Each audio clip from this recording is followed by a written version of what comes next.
कर्माभिमानी गरुडः ब्रह्मा ज्ञानाभिमानवान् पूर्वप्रज्ञा योग्यता स्यात् रमा तदभिमानिनी मूलभूतगुरुः सर्वजनानां पुरुषोत्तमः परीक्षैव गुरुः शिष्यं शिष्योऽपि गुरुमाव्रजेत् अन्यथा पातकं प्रोक्तं प्रायश्चित्तं गुरोस्तदा। श्रीगुरुभ्यो नमः। महाभारतस्य आश्वमेधिके पर्वणि अथातः प्रवर्तमानोऽयं भागः पञ्चषष्टितमः 65नेयद्। तत्र उदङ्कमहर्षेः कथां वर्णयन्तः इमे अध्यायाः इदानीं श्रूयन्ते। तत्र अद्य वाविल्ये रामस्वामिशास्त्रिणां पाठे 59तमः 59ने अध्याय, अपि च वैष्णवपाठे टी.आर्. कृष्णाचार्याणां पाठे गीताप्रेस् पाठे च 56 अध्यायः इदानीं प्रवर्तते। अत्र जनमेजयः वैशम्पायनम् एवं पृच्छति। उदङ्कः यद्यपि महता तपसेन संयुक्तः तथापि केन वा कारणेन कृष्णं शप्तुकामः अभवत् एष ऋषिः।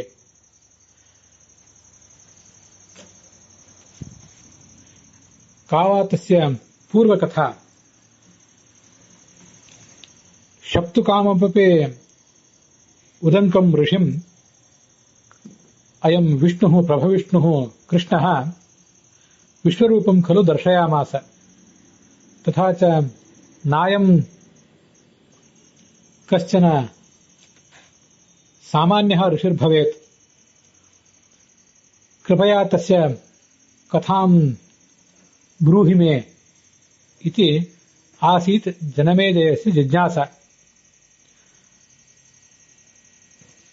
तत्र वैशम्पायनः एवं कथां कथयितुं प्रारेभे। ಶಾಪ ಕೊಡ್ಲಿಕ್ಕೆ ಬಂದಿದ್ದ ಉತ್ತಂಕ ಕೃಷ್ಣನಿಗೆ, ಆದರೂ ಕೂಡ ಅವನಿಗೆ ವಿಶ್ವರೂಪವನ್ನು ತೋರಿಸಿದ್ನಲ್ಲ ಭಗವಂತ, ಅವನ ತಪಸ್ಸೆ ಅಂತದ್ದು, ಅವನ ಹಿನ್ನೆಲೆ ಏನು, ಅದನ್ನೊಂದಿಷ್ಟು ಹೇಳಿ ಅಂತ ಜನಮೇಜಯ ಕೇಳಿದಾಗ ಹೀಗೆ ವೈಶಂಪಾಯನರು ಹೇಳಲಿಕ್ಕೆ ತೊಡಗಿದರು. ಮಹಾ ತೇಜಸ್ವಿ ಆಗಿದ್ದ ಅವನು. ಗುರುಗಳ ಭಕ್ತಿಯೊಂದನ್ನು ಬಿಟ್ಟು ಬೇರೆ ಏನೂ ಮಾಡ್ತಿರ್ಲಿಲ್ಲ. ಉಳಿದವರೆಲ್ಲರಿಗೂ ಕೂಡ ಶಿಷ್ಯರಿಗೆ ಈ ಉದಂಕನ ಗುರುಭಕ್ತಿ ಒಂದು ಅತ್ಯಂತ ಆದರ್ಶ ಆಗಿತ್ತು. ಉದಂಕೆ ಅಭ್ಯಧಿಕಾ ಪ್ರೀತಿ ಸ್ನೇಹಶ್ಚೈವ ಅಭವತ್ತದ. ಗೌತಮರಿಗೆ, ಅವನ ಆ ಋಷಿಗಳಿಗೆ ತುಂಬಾ ಪ್ರೀತಿಯಾಗಿತ್ತು ಅವನ ಮೇಲೆ. ಅನೇಕ ಜನ ಶಿಷ್ಯರಿದ್ರು, ಆದರೆ ಇವನ ಬಗ್ಗೆ, ಇವನ ಇಂದ್ರಿಯ ನಿಗ್ರಹ, ಅಂತಃಶುದ್ಧಿ ಇತ್ಯಾದಿಗಳನ್ನು ಗಮನಿಸಿ ಅವನಿಗೆ ತುಂಬಾ ಸಂತೋಷ ಆಯಿತು. ಆ ಶಿಷ್ಯರೆಲ್ಲರ ವಿದ್ಯಾಭ್ಯಾಸ ಮುಗಿದ ಮೇಲೆ ಗುರುಗಳು ಅವರನ್ನ ಕಳಿಸಿಕೊಟ್ರು. ಸಾವಿರಾರು ಜನ ಶಿಷ್ಯರಿದ್ರು. ಅಥ ಶಿಷ್ಯ ಸಹಸ್ರಾಣಿಯ ಸಮನುಜ್ಞಾಯ ಗೌತಮ. ಆದರೆ ಉದಂಕರನ್ನು ಮಾತ್ರ ಕಳಿಸಿಕೊಡ್ಲಿಕ್ಕೆ ಅವ್ರ ಮನಸ್ಸು ಒಪ್ಪಲೇ ಇಲ್ಲ. ಅವನಿಗೆ ಆ ಗುರುಗಳ ಸೇವಾ ಇತ್ಯಾದಿಗಳಲ್ಲೇ ಕಾಲ ಕಳೆಯಿತು. ತನಗೊಂದು ಮುಪ್ಪು ಬಂದಿದೆ ಅಂತ ಅನ್ನೋದು ಕೂಡ ಅವನಿಗೆ ತಿಳಿಲಿಲ್ಲ. ಜರ ಪರಿರೇಭೆ, ಮುಪ್ಪು ಅವನನ್ನು ಅಪ್ಪಿತು, ಆದರೆ ಇವನಿಗದು ತಿಳಿಲಿಲ್ಲ. ಒಂದು ಬಾರಿ ಅವನು ಈ ಕಟ್ಟಿಗೆಯನ್ನು ತರಬೇಕು ಅಂತ ಕಾಡಿನ ಕಡೆಗೆ ಹೋದ. ಭಾರ ಅದನ್ನು ಬಳಲಿದ್ದ. ಕಟ್ಟಿಗೆಯ ರಾಶಿಯನ್ನ ಕೆಳಗಿರಿಸಿದ್ದ. ಅದನ್ನ ತನ್ನ ತಲೆ ಮೇಲೆ ಅವನು ಹೊರಬೇಕಾಗಿತ್ತು. ಆದರೆ ಅವನಿಗೆ ಅದನ್ನು ಹೊರಲಿಕ್ಕೆ ಆಗಲಿಲ್ಲ. ದಣದಿದ್ದ, ನೆಲದ ಮೇಲೆ ಬಿದ್ದು ಬಿಟ್ಟ.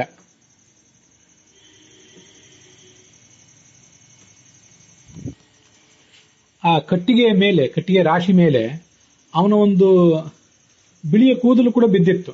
ಜಟಾ ರೂಪ್ಯ ಸಮಪ್ರಭಾ, ಬೆಳ್ಳಿಯಂತಹ ಕೂದಲು ಅಂತ ಅದನ್ನ ವರ್ಣನೆ ಮಾಡ್ತಾರೆ. ಹೀಗೆ ಹಸಿವಾಗಿತ್ತು, ದಣದಿದ್ದ. ಅವನು ಜೋರಾಗಿ ಅಳ್ಳಿಕ್ಕೆ ತೊಡಗಿದೆ. ಆಗ ಅಲ್ಲಿ ಗುರುಗಳ ಪುತ್ರಿ ಒಬ್ಳು ಬಂದ್ಲು. ಪದ್ಮಪತ್ರದಂತೆ ವಿಶಾಲವಾದ ಕಣ್ಗಳುಳ್ಳವಳು. ಜಗ್ರಾಹ ಅಶ್ರೂಣಿ ಶುಶ್ರೋಣಿ ತಪೋಯುಕ್ತಸ್ಯ ಧೀಮತಃ ಪಿತುರ್ ನಿಯೋಗಾತ್. ಗುರುಗಳು ಅಲ್ಲೇ ಬಂದಿದ್ರೋ, ಹೇಗೆ ಗುರುಗಳ ಜೊತೆಗೇನೆ ಆ ಗುರುಪುತ್ರಿನೂ ಬಂದಿದ್ಲೋ, ಅಥವಾ ಗುರುಗಳು ಅವಳನ್ನು ಒಬ್ಬಳನ್ನೇ ಅಲ್ಲಿಗೆ ಕಳಿಸಿಕೊಟ್ಟಿದ್ರೋ ಅದು ಗೊತ್ತಿಲ್ಲ. ಅಂತೂ ಅವಳು ಅಲ್ಲಿ ಆ ಸಂದರ್ಭಕ್ಕೆ ಬಂದಳು.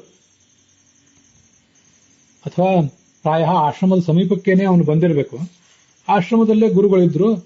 ಆ ಆಶ್ರಮದ ಪರಿಸರದಲ್ಲಿ, ಅಂಗಳದಲ್ಲಿ ಆ ಗುರುಪುತ್ರಿಯು ಕೂಡ ಇದ್ದಿರಬೇಕು.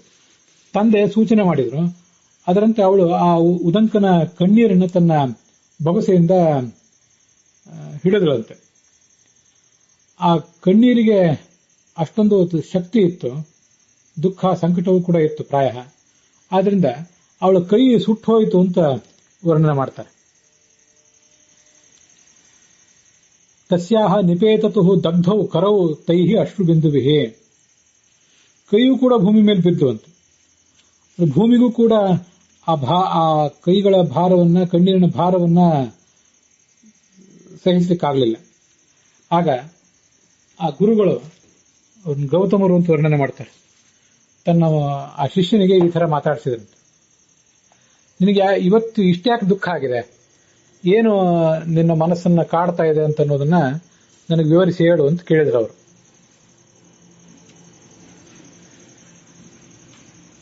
ಅದಕ್ಕೆ ಉದಂಕ ಹೇಳಿದ,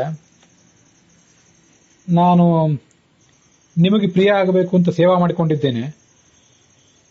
ನನಗೆ ಮುಪ್ಪು ಬಂದಿದ್ದೇ ತಿಳಿಯಲಿಲ್ಲ. ನಾಭಿಜ್ಞಾತಂ ಸುಖಂ ಚಮೆ, ಜೀವನದಲ್ಲಿ ಸುಖವನ್ನೇ ನಾನು ಕಾಣಲಿಲ್ಲ. ಶತವರ್ಷೋಷಿತಂ ಮಾಂಹಿ ನತ್ತಂ ಅಭ್ಯನುಜಾನಿಥಾಹ. ನನ್ನ ಮನೆಗೆ ಹೋಗ್ಲಿಕ್ಕೆ ನೀವು ಅಪ್ಪಣೆನೂ ಕೊಡಲಿಲ್ಲ. 1000 ವರ್ಷ ಆಯಿತು, 100 ವರ್ಷ ಆಯಿತು. ಉಳಿದ ಶಿಷ್ಯರೆಲ್ಲ ಹೊರಟು ಹೋದ್ರು. ಅದಕ್ಕೆ ಗೌತಮರು ಹೇಳಿದ್ರು, ನೀನೇನು ಚಿಂತೆ ಮಾಡಬೇಕಾದಿಲ್ಲ. ನೀನು ಮಾಡ್ತಿರುವ ಸೇವಾ, ನಿನ್ನ ಗುಣಗಳು ಇದನ್ನೆಲ್ಲ ಗಮನಿಸಿ ನನಗೆ ಬಹಳ ಪ್ರೀತಿಯಾಗಿತ್ತು.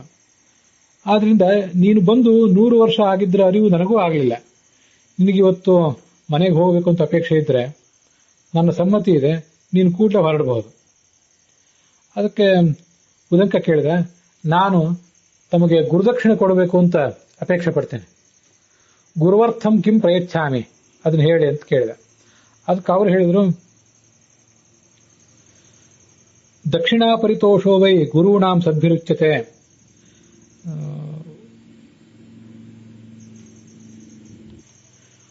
ಗುರು ಹಿರಿಯರನ್ನು ಸಂತೋಷಪಡಿಸಿದರೆ ಅದೇ ಗುರುದಕ್ಷಿಣೆ ಅಂತ ಶಾಸ್ತ್ರದಲ್ಲಿ ಹೇಳ್ತಾರೆ.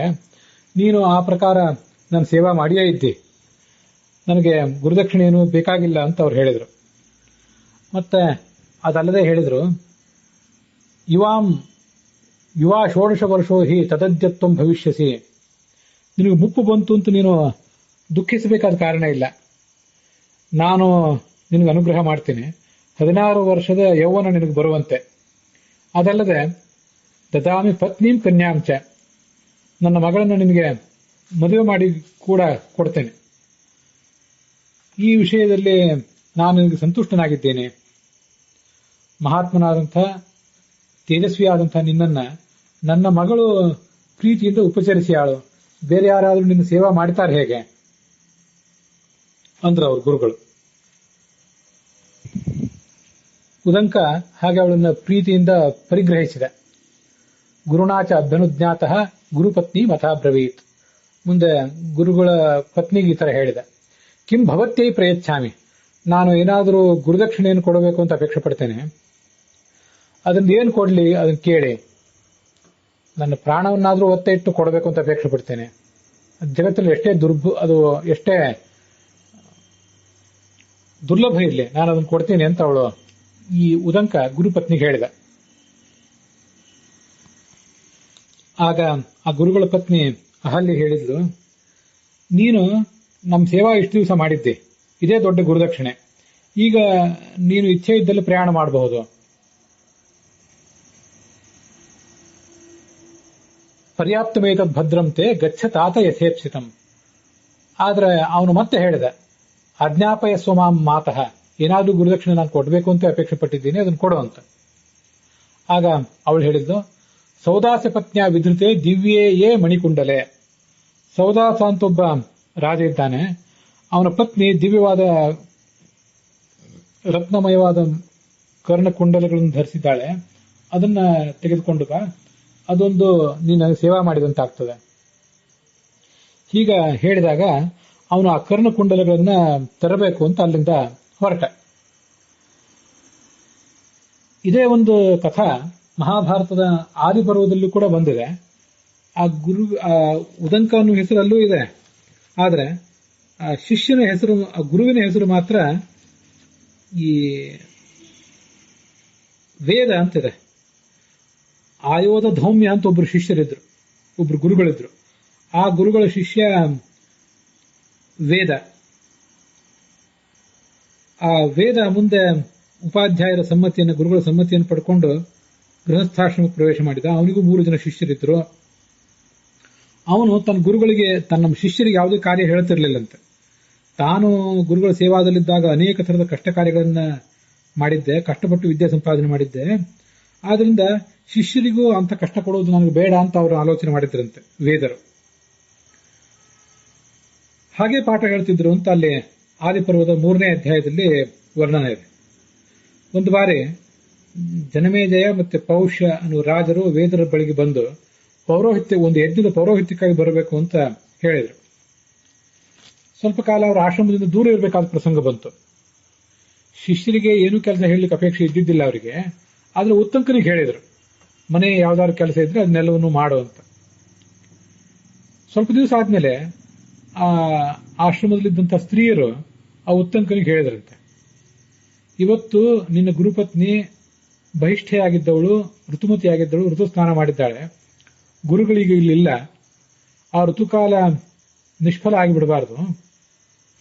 ಅದಕ್ಕಾಗಿ ಮನೆಯಲ್ಲಿನ ಎಲ್ಲಾ ಕಾರ್ಯಗಳನ್ನು ಮಾಡಬೇಕು ಅಂತ ಗುರುಗಳ ಆಜ್ಞೆ ಇದೆಯಲ್ಲ, ಆ ಗುರುಪತ್ನಿಯ ಋತುಕಾಲವೂ ಕೂಡ ವ್ಯರ್ಥ ಆಗದೆ ಇರುವಂತೆ ನೋಡ್ಕೊಳ್ಬೇಕಾದ ಕರ್ತವ್ಯ ಅಂದ್ರು ಆ ಹೆಂಗೆಳೆಯರು. ಅದಕ್ಕೆ ಅವನು ಹೀಗೆ ಹೇಳಿದ, ನೀವೆಲ್ಲ ಹೇಳ್ತೀರಿ ಅಂತ ಇಂಥ ಅಕಾರ್ಯವನ್ನು ನನಗೆ ಮಾಡ್ಲಿಕ್ಕೆ ಅಪೇಕ್ಷೆ ಇಲ್ಲ. ಗುರುಗಳು ನನಗೆ ಧರ್ಮ ಕಾರ್ಯವನ್ನು ಮಾಡು ಅಂತ ಹೇಳಿದ್ದಾರೆ ಹೊರತು ಅಧರ್ಮ ಕಾರ್ಯವನ್ನು ಮಾಡು ಅಂತ ಹೇಳಿಲ್ಲ. ಅದರಿಂದ ನಾನು ಇದನ್ನು ಮಾಡಲು ಅಲ್ಲೇ ಅಂದ ಅವನು. ಆಶ್ರಮಕ್ಕೆ ಗುರುಗಳು ಮರಳಿ ಬಂದರು. ಕೆಲವು ಕಾಲ ಆದ್ಮೇಲೆ ಎಲ್ಲಾ ವ್ಯವಹಾರ ಸುಲಲಿತವಾಗಿ ನಡೆದಿರುವುದು, ಅವನ ಜಿತೇಂದ್ರಿಯತ್ವ, ಅವನ ಧರ್ಮ ವಿವೇಚನೆ ಅವರಿಗೆಲ್ಲ ಬಹಳ ಸಂತೋಷ ಆಯಿತು.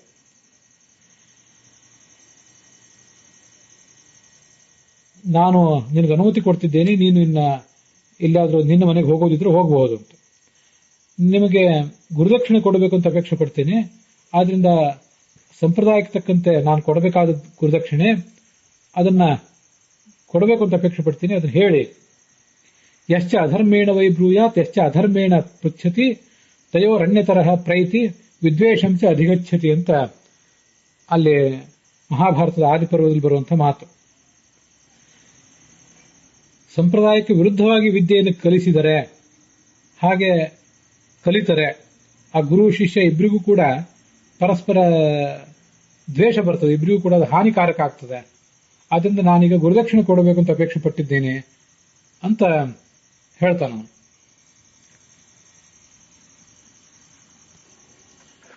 ಛಾಂದೋಗ್ಯ ಉಪನಿಷತ್ತಿನ ಒಂದು ಪ್ರಸಂಗದಲ್ಲಿ ಹೀಗೆ ವರ್ಣಿಸ್ತಾರೆ.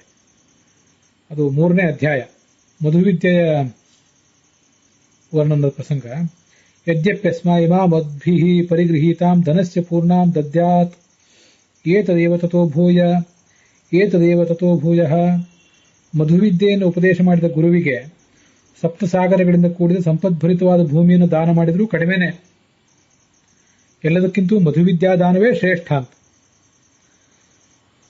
ಪೂರಯಿತ್ವಾ ತು ಪೃಥ್ವೀಂ ರತ್ನೈಃ ಸಪ್ತ ಸಮುದ್ರಿಣೀಂ ದತ್ವಾಪಿ ಗುರವೇನೈವ ಪೂರ್ಯತೆ ಗುರುದಕ್ಷಿಣ ಅಂತ ಅಲ್ಲಿ ಉಪನಿಷತ್ ಛಾಂದೋಗ್ಯ ಉಪನಿಷತ್ ಭಾಷ್ಯದಲ್ಲಿ ಆಚಾರ್ಯ ಹೇಳ್ತಾರೆ. ಸಪ್ತ ಸಮುದ್ರಗಳಿಂದ ಕೂಡಿದ ಪೃಥ್ವಿಯನ್ನು ರತ್ನಗಳಿಂದ ತುಂಬಿ ಈ ಗುರುವಿಗೆ ಕೊಟ್ಟರು ಅದರ ಆ ಗುರು ಮಾಡಿದಂತಹ ಉಪಕಾರವನ್ನ ತೀರಿಸಲಿಕ್ಕಾಗೋದಿಲ್ಲ ಅಂತ ವರ್ಣನೆ ಮಾಡಿದ್ದಾರೆ. ಕೇವಲ ನೆನಪಿಗೆ ಬಂತು ಅಂತ ಅದನ್ನ ಈಗ ಹೇಳಿದೆ. ಆದಿಪರ್ವದಲ್ಲಿ ಬರುವಂತಹ ಗುರುಗಳು ಇನ್ನೂ ಸ್ವಲ್ಪ ಕಾಲ ಇಲ್ಲೇ ಇರು ಅಂತ ಹೇಳಿ ಹೊರಟೋದ್ರು. ಮತ್ತು ಕಾಲ ಮುಗಿದ ಮೇಲೆ ನಿಮಗೆ ಗುರುದಕ್ಷಿಣೆ ಕೊಡಬೇಕು, ಏನು ಕೊಡಬೇಕು ಅಂತ ಮತ್ತೆ ಇವನು ಕೇಳಿದ. ಗುರುದಕ್ಷಿಣೆ ಕೊಟ್ಟೇ ತೀರಬೇಕು ಅಂತ ತೀರ್ಮಾನ ಮಾಡಿದ್ದಾನೆ. ಇವನಿಗೇನು ಉತ್ತರ ಹೇಳಬೇಕು ಅಂತ ಆಲೋಚನೆ ಮಾಡಿ ಗುರುಪತ್ನಿಯನ್ನೇ ಕೇಳುವಂತ ಅವ್ರು ಹೇಳಿದ್ರು. ಅವನು ಹೋಗಿ ಗುರುಪತ್ನಿಯನ್ನ ಹೀಗೆ ಪ್ರಶ್ನಿಸಿದ, ಏನ್ ಗುರುದಕ್ಷಿಣೆ ಕೊಡಬೇಕು ಅಂತ. ಆಗ ಅವಳು ಪೌಷ್ಯ ರಾಜ, ಅವನೇ ಸೌದಾಸ ರಾಜ, ಅವನ ಹತ್ರ ಕರ್ಣ ಆಭರಣಗಳನ್ನು ತೆಗೆದುಕೊಂಡು ಬಾ, ಆ ಕರ್ಣಾಭರಣಗಳನ್ನು ಧರಿಸಿ ನಾನು ನಮ್ಮ ಮನೆಯಲ್ಲಿ ನಡೆಯುವಂತ ಕಾರ್ಯದಲ್ಲಿ ಬ್ರಾಹ್ಮಣರಿಗೆ ಸತ್ಕಾರವನ್ನು ಮಾಡಬೇಕು ಅಂತ ಅಪೇಕ್ಷೆ ಪಡ್ತೇನೆ ಅಂತ ಅವನು ಆ ಗುರುಪತ್ನಿ ಹೇಳಿದ್ಲು ಅಂತ ಆದಿಪರ್ವದಲ್ಲಿ ವರ್ಣನೆ ಇದೆ. ಅಲ್ಲಿ ಗೌತಮ ಮತ್ತು ಅಹಲ್ಯ ಅಂತ ಶಬ್ದ ಇಲ್ಲ. ಇಲ್ಲಿ ಆಶ್ವಮೇಧಿಕ ಪರ್ವದಲ್ಲಿ ಗೌತಮ ಮತ್ತು ಅಹಲ್ಯ ಅಂತ ಕೇಳಿ ಬರ್ತದೆ. ರಾಮಾಯಣದಲ್ಲಿ ರಾಮನಿಂದ ಉದ್ಧತಳಾದ ಅಹಲ್ಯೆ ಇವಳು ಆಗಿದ್ದಿರಬಹುದು. ಬೇರೆ ಬೇರೆ ಕಲ್ಪದಲ್ಲಿ ಬೇರೆ ಬೇರೆ ರೀತಿಯಾಗಿ ಕಥಾ ನಡೀತಿರ್ತದೆ, ಹಾಗೂ ಇದ್ದಿರಬಹುದು. ವೇದ ಅನ್ನುವವನಿಗೆ ಗೌತಮ ಅನ್ನೋ ಹೆಸರು ಇದ್ದಿರಬಹುದು. ಅದನ್ನ ನಾವು ತೀರ್ಮಾನಿಸುವುದು ಕಷ್ಟ ಅಂತೂ ಎರಡು ಕಡೆ ಬಂದದನ್ನ ಹೇಳಿದ್ದೇನಷ್ಟೆ.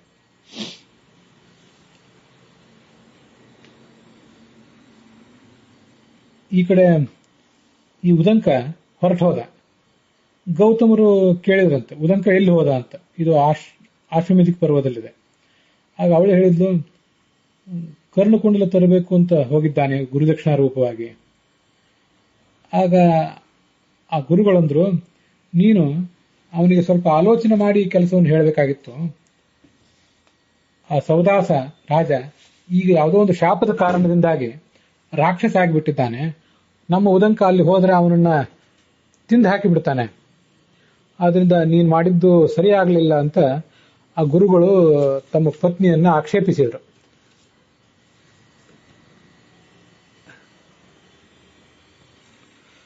ಸೌದಾಸ ಯಾಕೆ ರಾಕ್ಷಸ ಆಗಿದ್ದ ಅಂತನ್ನುವುದು ಹಿಂದೆ ಮಹಾಭಾರತದಲ್ಲೇ ಬಂದಿದೆ. ಒಮ್ಮೆ ಈ ಸೌದಾಸ ರಾಜ ಬೇಟೆಯಾಡ್ಲಿಕ್ಕೆ ಹೋದಾಗ ಇಬ್ಬರು ರಾಕ್ಷಸರನ್ನ ಸಂಹರಿಸಿದ. ಅಲ್ಲಿ ಒಬ್ಬ ರಾಕ್ಷಸ ಬದುಕಿ ಉಳಿದ. ಈ ಸೌದಾಸನ ಮೇಲೆ ಸೇಡು ತೀರಿಸಿಕೊಳ್ಬೇಕೆನ್ನುವ ಬುದ್ಧಿಯಿಂದ ಅವನು ರಾಜನ ಅರಮನೆಗೆ ಬಂದು ಅಲ್ಲಿ ಅಡಿಗೆಯವನ ರೂಪದಲ್ಲಿ ಅಥವಾ ಅಡಿಗೆಯವನಲ್ಲಿ ಆವಿಷ್ಟನಾಗಿ ಇದ್ದ. ಒಂದು ಬಾರಿ ಶ್ರಾದ್ದದ ಪ್ರಸಂಗ ಬಂದಾಗ ಅವನ ಗುರುಗಳು ವಸಿಷ್ಠರು ಭೋಜನಕ್ಕೆ ಬಂದಿದ್ರು. ಇವನು ಆ ಮಾಂಸದ ಭೋಜನವನ್ನು ತಯಾರು ಮಾಡಬೇಕಾಗಿತ್ತು. ನರಮಾಂಸವನ್ನ ಈ ಅಡಿಗೆಯವನು ತಯಾರು ಮಾಡಿಬಿಟ್ಟ. ಅದು ಆ ವಸಿಷ್ಠರಿಗೆ ನರಮಾಂಸ ಬಡಿಸುವಂತ ಪ್ರಸಂಗ ಬಂತು. ಆಗ ಅವರು ಕುಪಿತರಾಗಿ ಈ ವಸಿಷ್ಠರು ನೀನು ರಾಕ್ಷಸನಾಗುವಂತ ರಾಜನಿಗೆ ಶಾಪ ಕೊಟ್ಟರು. ಆ ರಾಜನೂ ಅವರಿಗೆ ಶಾಪ ಕೊಡುವುದರಲ್ಲಿದ್ದ. ನಂದೇನು ಇದರಲ್ಲಿ ತಪ್ಪಿರಲಿಲ್ಲ, ನೀವು ನನಗೆ ವ್ಯರ್ಥವಾಗಿ ಶಾಪ ಕೊಟ್ಟಿದ್ದೀರಿ ಅಂತ. ಆಗ ಅವನ ಪತ್ನಿ ಆ ಶಾಪವನ್ನ ಕೊಡಬೇಡ ಅಂತ ತಡೆದಳು. ರಾಜ ಆ ಗಂಡ ಶಾಪವನ್ನು ಕೊಡಬೇಕು ಅಂತೇನು ಕೈಯಲ್ಲಿ ನೀರನ್ನು ಹಿಡಿದಿದ್ದ. ಆ ನೀರನ್ನು ಅವಳು ವಿಸರ್ಜಿಸುವಂತೆ ಮಾಡಿದ್ಲು. ಅವನು ತನ್ನ ಕಾಲ ಮೇಲೆ ಆ ನೀರನ್ನು ಚೆಲ್ಲಿಕೊಂಡ. ಮಂತ್ರಪೂರಿತವಾದ ಆ ನೀರು ಪಾದಗಳ ಮೇಲೆ ಬಿದ್ದು ಪಾದ ಕಪ್ಪು ಬಣ್ಣಕ್ಕೆ ತಿರುಗಿದವು ಅಂತ ಅಲ್ಲಿ ವರ್ಣನ ಕೇಳಿ ಬರ್ತದೆ.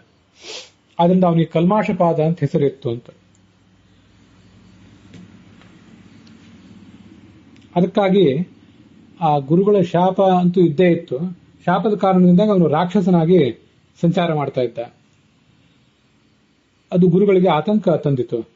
ಆಗ ಗುರುಪತ್ನಿ ಹೇಳಿದ್ಲು, ನನಗೆ ಯಾವ ವಿಷಯ ಗೊತ್ತಿರಲಿಲ್ಲ, ಏನಾದ್ರೂ ಮಾಡಿ ಗುರುದಕ್ಷಿಣೆ ತರಲೇಬೇಕು ಅಂತ ಅವನು ಒತ್ತಾಯ ಮಾಡಿದಾಗ ನಾನು ಈ ಕರ್ಣಕುಂಡಲದ ಬಗ್ಗೆ ಹೇಳಿದೆ. ನಿಮ್ಮ ಅನುಗ್ರಹ ಅವನಿಗಿದೆ, ಅವನಿಗೆ ಆ ರಾಕ್ಷಸ ಏನೂ ಮಾಡ್ಲಿಕ್ಕೆ ಸಾಧ್ಯ ಇಲ್ಲ ಅಂದಳಿಕೆ ಗುರುಪತ್ನಿ. ಆಗ ಗೌತಮರು ತಥಾ ಅಸ್ತು ಅಂತ ಆಶೀರ್ವಾದ ಮಾಡಿದ್ರು, ಶಿಷ್ಯನಿಗೇನೂ ಆಗದೆ ಇರಲಿ ಅಂತ. ಅವನು ಕಾಡಿಗೆ ಬಂದ. ಸೌದಾಸ ರಾಜ ಬಹಳ ಭಯಂಕರವಾದ ರೂಪವನ್ನು ತಾಳಿದ್ದ ರಾಕ್ಷಸನಾಗಿ. ಉದಂಕ ಅಲ್ಲಿಗೆ ಬಂದರೂ ಕೂಡ ಅವನು ಆ ಭಯಂಕರವಾದ ರೂಪವನ್ನು ನೋಡಿ ಅವನಿಗೇನು ಭಯ ಆಗಲಿಲ್ಲಂತೆ. ಆದರೆ ಅವನು ಇವನನ್ನ ನೋಡಿ ಒಳ್ಳೆಯ ಸಮಯಕ್ಕೆ ಬಂದಿದ್ದಿ, ದಿವಸದ 6ನೇ ಭಾಗ ಅರ್ಥಾತ್ ಮಧ್ಯಾಹ್ನದ ಸಮಯ, ಭೋಜನದ ಸಮಯ, ಇಲ್ಲಿಗೆ ಬಂದಿದ್ದಿ, ನಾನು ನಿನ್ನ ತಿಂದು ಬಿಡ್ತೇನೆ ಅಂತ ಅವನು ಉದ್ಯುಕ್ತನಾದ. ಮಹಾಭಾರತದ ಆದಿಪರ್ವದಲ್ಲಿ ಬಂದಿರುವಂತೆ ಆ ಪೌಷ್ಯರಾಜ ಆಗಿನ್ನೂ ರಾಕ್ಷಸನಾಗಿರ್ಲಿಲ್ಲ, ಪ್ರಾಯ ಅರಮನೆಯಲ್ಲೇ ಇದ್ದ. ಅಲ್ಲಿಯೇ ಈ ಉದಂಕ ರಾಜನನ್ನ ಭೇಟಿಯಾದ. ಅವನ ಮನೆಯಲ್ಲೇ ಈತ ಭೋಜನ ಮಾಡಿದ. ಭೋಜನ ಆದ ಮೇಲೆ ಆ ಅವನ ಪತ್ನಿ ಹತ್ರ ಹೋಗಿ ಆ ಕರ್ಣಕುಂಡಲಗಳನ್ನ ಅವನು ಸ್ವೀಕಾರ ಮಾಡಿದ ಅಂತ ಅಲ್ಲೇ ಕಂಡು ಬರ್ತದೆ. ಮತ್ತೆ ಕರ್ಣಕುಂಡಲಗಳನ್ನು ಕೊಡುವಾಗ ಅವಳು ಅಪವಿತ್ರನಾಗಿ ಈ ಕರ್ಣಕುಂಡಲಗಳನ್ನು ಮುಟ್ಟಬೇಡ ಅಂತ ಎಚ್ಚರಿಕೆಯನ್ನು ಕೂಡ ಕೊಟ್ಟಿದ್ರು ರಾಜ ಮತ್ತು ರಾಣಿಯರು ಅಂತ ಅಲ್ಲಿ ಕೇಳಿ ಬರ್ತದೆ. ಆಶ್ವಮೇಧಿಕ ಪರ್ವದಲ್ಲಿ ಬರುವಂತೆ ಉತ್ತಂಕ ಹೇಳಿದ, ನಾನು ಗುರುದಕ್ಷಿಣೆ ತರಲಿಕ್ಕಾಗಿ ಇಲ್ಲಿ ಬಂದಿದ್ದೇನೆ, ನನಗೆ ನೀನು ಹಿಂಸೆ ಕೊಡೋದು ಥರ ಅಲ್ಲ, ನಿನಗೂ ಆಹಾರ ಬೇಕು, ಅದು ಸರಿಯೇ, ಆದರೆ ನಾನು ಗುರುದಕ್ಷಿಣೆ ತೆಗೆದುಕೊಂಡು ಗುರುಪತ್ನಿಗೆ ಒಪ್ಪಿಸಿ ಬರ್ತೇನೆ. ಆ ಪ್ರತಿಜ್ಞೆ ವ್ಯರ್ಥ ಆಗಬಾರದು, ನನ್ನ ಪ್ರತಿಜ್ಞೆ ವ್ಯರ್ಥ ಆಗಬಾರದು, ನಿನಗೆ ಆಹಾರವೂ ಸಿಗಬೇಕು. ನೀನೊಬ್ಬ ಶ್ರೇಷ್ಠ ದಾನಿ ಅಂತ ಪ್ರಸಿದ್ಧಿ ಇದೆ, ಆದ್ರಿಂದ ನಾನು ಸುಳ್ಳು ಹೇಳುವವನಲ್ಲ, ನೀನು ನನ್ನ ನಂಬಬೇಕು.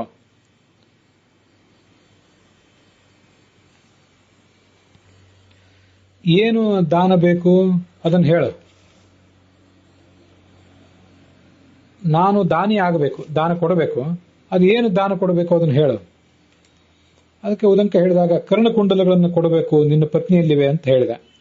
ಅದಕ್ಕೆ ಅವನು ಹೇಳಿದ, ಆ ಕರ್ಣಕುಂಡಲಗಳು ರಾಣಿಯಾದವಳು ಧರಿಸಬೇಕಾದದ್ದು, ಮತ್ತೇನಾದರೂ ಇದ್ದರೆ ಹೇಳು, ಅದನ್ನೇ ನಾನು ನಿನಗೆ ಕೊಡ್ತೇನೆ ಅಂತ ರಾಜ ಹೇಳಿದ.